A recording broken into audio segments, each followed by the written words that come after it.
Hello my friends! Now you will see exercise which help you to control space and body lines inside wind tunnel very well.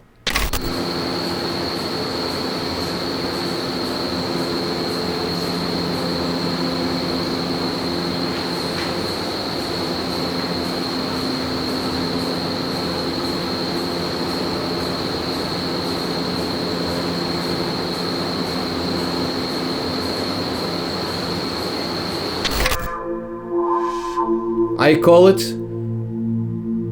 Hamo-Bird Half-Lap-o-Carving.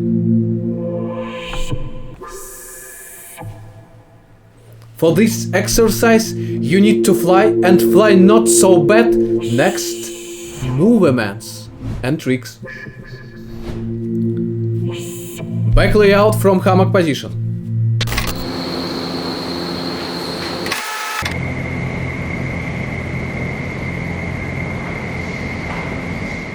Front layout from bird position.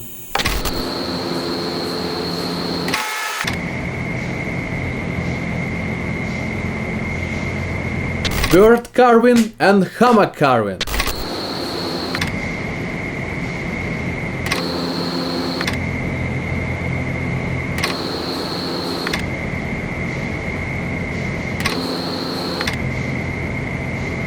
And of course, I wish for everybody good flight today and always. Too hard.